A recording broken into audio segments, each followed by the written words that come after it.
next speaker, who is Margaux Poleur from the Citadelle Hospital, University Department of Neurology in Liège, Belgium, who will speak about a new digital measure to meaningfully assess daily life ambulatory function of people with multiple sclerosis. Please. Thank you. Hello, everybody. I'm very happy to be there today to share with you our preliminary result on the use of digital outcome in multiple sclerosis. As we are a large group of authors, we have a few disclosures. So I won't tell you all the potential issue you can face with EDSS. EDSS is a great outcome that has been validated over years, but it remains a point assessment, unable to capture the fluctuation in daily living of our patient. More importantly, it relies on a rater and sometimes on what the patient reports, and it could induce some subjectivity. So could digital outcome provide an objective continuous assessment for our patient? The answer is yes, and we know it's possible because we have recently gathered the approval of the EMA for the use of a digital outcome in clinical trial in Duchenne muscular dystrophy. Obviously, multiple sclerosis and Duchenne are not the same, and that's why we had to get back from the start in MS. So when it comes to digital outcome, and in fact any outcome, the first thing you need is a concept of interest. In MS, we've known from past research that walking speed is one, and so we decided to focus on that.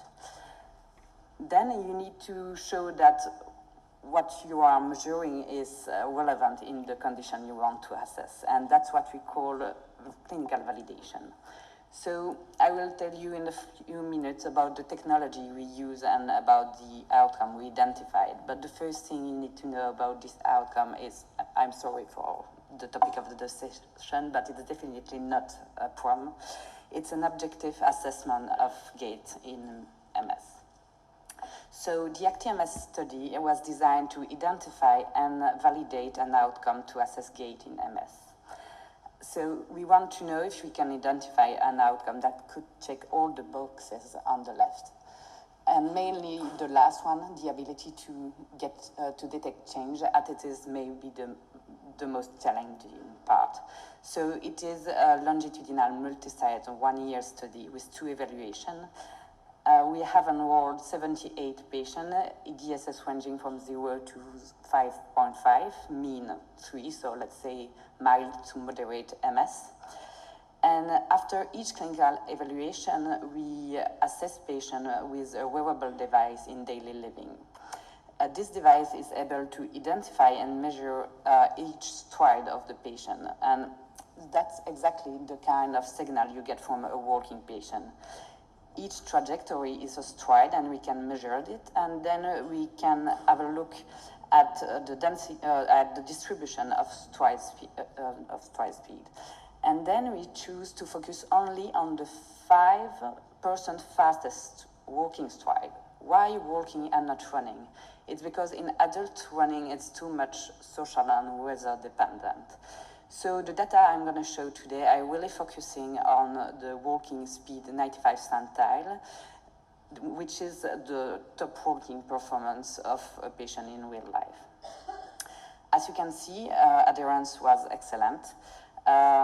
We consider that on a 1-month recording period, 50 hours is sufficient to compute data, and more than 180 hours is excellent. 97% of recording period were sufficient, and among them 88% were excellent. The 95 centile of walking speed show an excellent reliability with an ECC of 0.98, which means that when you compare 3 consecutive 1-month period, the result you get is nearly the same. Then we wanted to see if we can differentiate between levels of disability, and as you can see, we had a really significant difference between 3 adjacent subgroups. we had a good correlation of around 0.7 between the 95th centile walking speed and DSS, as well as the time 25 foot walk. And sorry, I share with you the data about the baseline, but what about longitudinal data? Are we able to show a decline in progressive patient at 1 year, and what is happening in a relapsing remitting patient? So as you can see, as expected, we have a very significant decline at 1 year in the progressive population, despite the small number of patients. And in the relapsing remitting patient, the evolution was more heterogeneous. But interestingly, as a group, we have a small but significant decline at 1 year.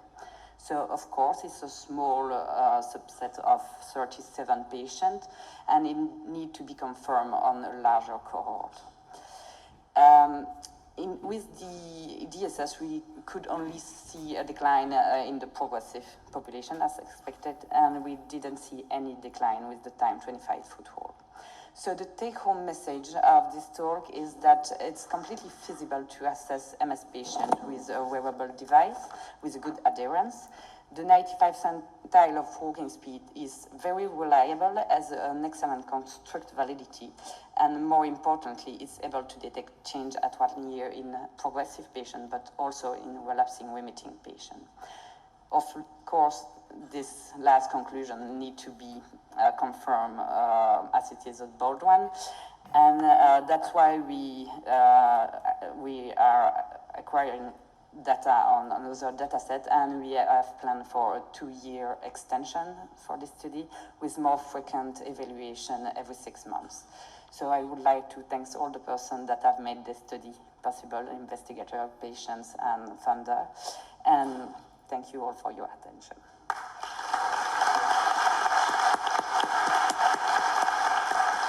Thank you very much. Our next speaker is Evi Renders from Multiple Sclerosis Center of Catalonia. And